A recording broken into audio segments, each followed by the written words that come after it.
Good afternoon. This is Akashvani and I am Naresh Margo with the Midday News.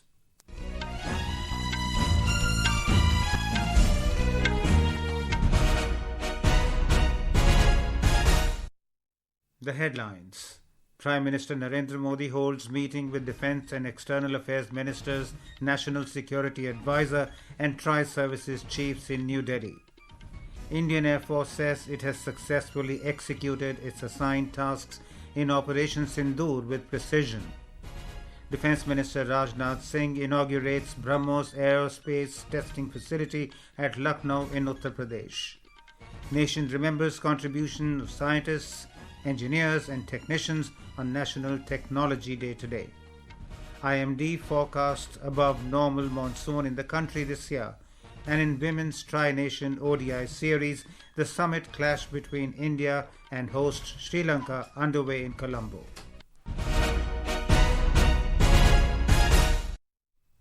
Prime Minister Narendra Modi held a high-level meeting at his residence in New Delhi today.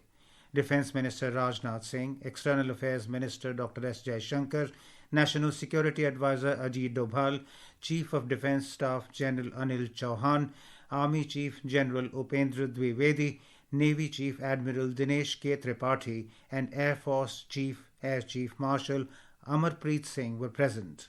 The meeting comes in the wake of the ceasefire arrived at between the two countries yesterday after the Directors General of Military Operations, DGMOs of the two countries, spoke to each other. The DGMOs of the two countries are scheduled to talk again tomorrow. Foreign Secretary Vikram Misri told reporters last night that New Delhi takes a very serious note of the ceasefire violations by Pakistan. The armed forces are giving an adequate and appropriate response to these violations, and we take very, very serious notice of these violations. We call upon Pakistan to take appropriate steps to address these violations and deal with the situation with seriousness and responsibility. The armed forces are maintaining a strong vigil on the situation. They have been given instructions to deal strongly with any instances of a repetition of the violations of the borders along the international border as well as the line of control. Here is a report by a correspondent. The Director General of Military Operations of Pakistan called the Director General of Military Operations of India yesterday, and it was agreed between them that both sides would stop all firing and military action on land and in the air and sea. Instructions were given on both sides to give effect to the understanding. However, during the late night briefing, Foreign Secretary Vikram Misri said there have been repeated violations of the understanding by Pakistan after talks between DGMOs of both sides. India took very serious notice of these violations and the armed forces gave adequate and appropriate response to these violations. India called upon Pakistan to take appropriate steps to address these violations and deal with the situation with seriousness and responsibility. The armed forces are maintaining a strong vigil on the situation. India says that any future act of terror will be considered as an act of war against it, and New Delhi will respond accordingly. With Anand Kumar, Anupam Mishra, Akashvani News, Delhi. The Indian Air Force IAF has said that it has successfully executed its assigned tasks in Operation Sindoor with precision and professionalism. In a social media post, the IAF said operations were conducted in a deliberate and discreet manner aligned with national objectives. It says since the operations are still ongoing, a detailed briefing will be conducted in due course. It urged all to refrain from speculation and dissemination of unverified information. Defence Minister Rajnath Singh has said that Operation Sindoor is not just a military action but a symbol of India's political, social and strategic will. Virtually inaugurating the BrahMos Aerospace Integration and Testing Facility in Lucknow this afternoon, Mr. Singh said this operation is also a demonstration of India's strong will against terrorism and the capability and determination of the military power. He said whenever India takes any action against terrorism, even the land across the border will not be safe for the terrorists and their masters. Mr. Singh said the Indian forces launched Operation Sindoor with the aim of destroying the terrorist infrastructure in Pakistan and never targeted their civilians. But Pakistan not only targeted the civilian areas of India but also tried to attack temples, gurudwaras and churches. Operation Sindoor सिर्फ एक सैन्य कार्रवाई भर नहीं है, बल्कि भारत की राजनीतिक, सामाजिक और सामरिक इच्छा शक्ति का प्रतीक है। यह ऑपरेशन आतंकवाद के खिलाफ भारत की दृढ़ इच्छा शक्ति का और सैन्य शक्ति की क्षमता और संकल्प शक्ति का भी प्रदर्शन है। हमने दिखाया है, भारत आतंकवाद के खिलाफ जब भी कोई कार्रवाई करेगा तो आतंकवादियों और उनके आकाओं के लिए सरहद पार की जमीन भी सुरक्षित नहीं रहेगी। Mr. Singh said the inauguration of BrahMos Integration and Testing Facility will help in further strengthening India's defense prowess. He said BrahMos is one of the world's fastest supersonic cruise missiles. Mr. Singh said it is not just a weapon, but it is a message in itself. World leaders have welcomed the ceasefire between India and Pakistan as a key move to reduce tensions between the two countries. UN Secretary General Antonio Guterres welcomed the development, urging both nations to build on this progress. UK Foreign Secretary David Lammy has described the ceasefire as hugely welcome and called on both countries to maintain calm. EU Foreign Chief Kaja Kallas emphasized the significance of the ceasefire and the need for vigilance to ensure it holds. Saudi Arabia's foreign ministry in a statement expressed optimism that the ceasefire will contribute to the restoration of peace and security in the region. The Delhi airport continues to run its operations smoothly. In an advisory, Delhi International Airport Limited said, however, in the light of the evolving airspace dynamics and heightened security protocols mandated by the Bureau of Civil Aviation Security, there may be adjustments to flight schedules and longer wait times at security checkpoints. It said passengers are encouraged to stay updated through their respective airlines' communication channels, adhere to the prescribed guidelines for cabin and check-in baggage, arrive well in advance to accommodate possible security delays, extend full cooperation to airline and security personnel for efficient facilitation, and verify flight status through the airline or the official Delhi Airport website. We spoke to Defence Analyst Lieutenant General Rajiv Chopra. There are few factors which made Pakistan relent to request India for a cessation of hostilities. Firstly, as you are aware, their economy is very, very poor and we had devastated their airfields and also their drones, the terror camps and the equipment on ground, which includes logistics. That was the main cause. Plus, the IMF bailout, which was sanctioned to them for $1 billion, possibly was also conditioned that you have to do away with the terror camps. The IMF and the World Bank are donors to Pakistan, and as you are aware, the present economic conditions of Pakistan is very, very poor. This is Akashvani giving you the news. For quick news updates round the clock, follow us on our X handle at AIR News Alerts.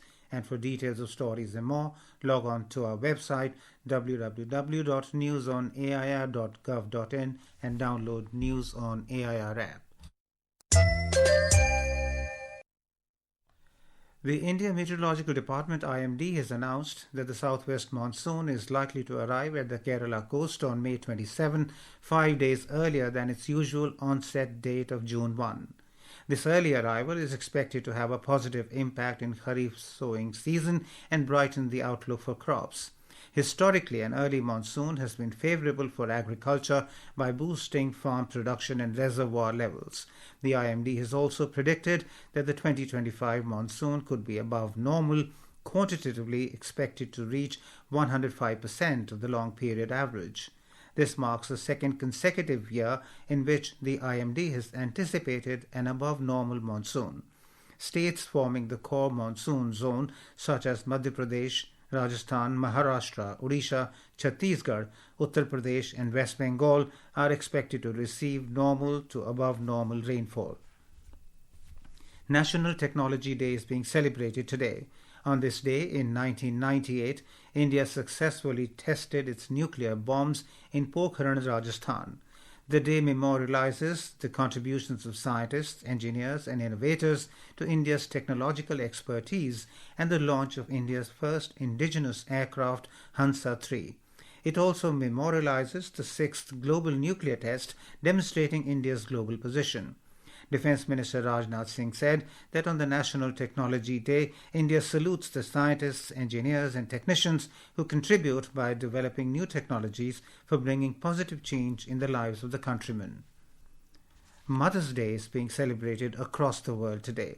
Observed on the second Sunday of May every year, it is a time for families to express gratitude and appreciation to mothers for their love, care, and sacrifices. Russian President Vladimir Putin has called for direct talks with Ukraine, saying it should start without delay as early as the 15th of May. In a televised address from the Kremlin, President Putin said he would not rule out that in the course of the talks which he proposed should happen in Turkey's capital, Istanbul, Russia and Ukraine may be able to agree upon new ceasefires.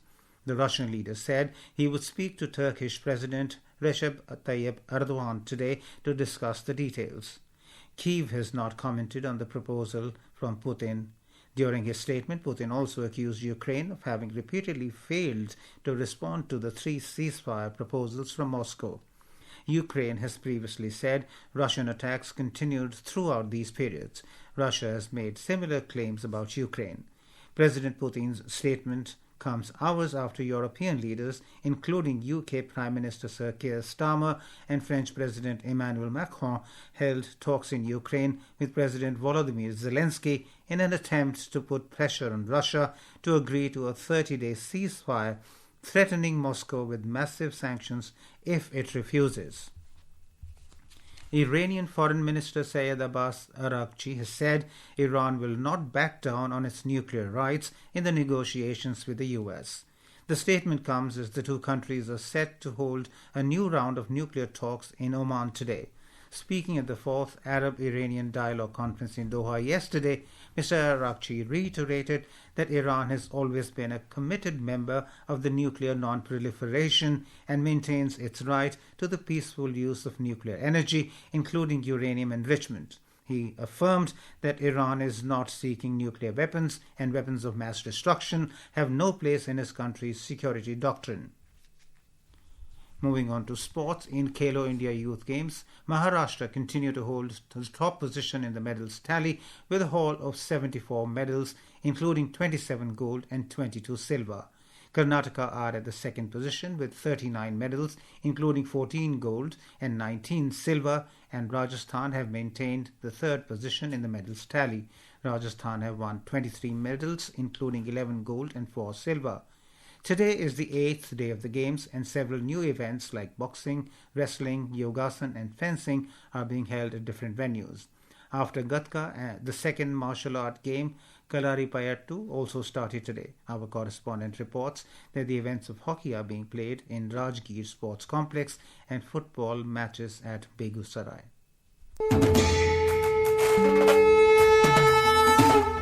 India! India! Khelo India! Khel ke rang, Bihar ke sang, Khelo India!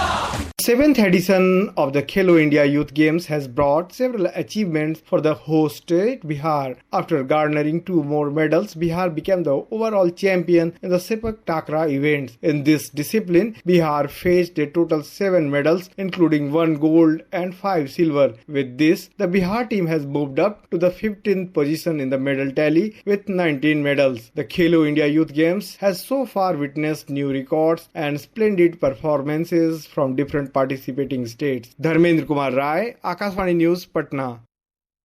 In women's cricket, India has set a target of 343 runs against host Sri Lanka in the final clash of the Tri-Nation ODI series at the R. Premadasa Stadium in Colombo.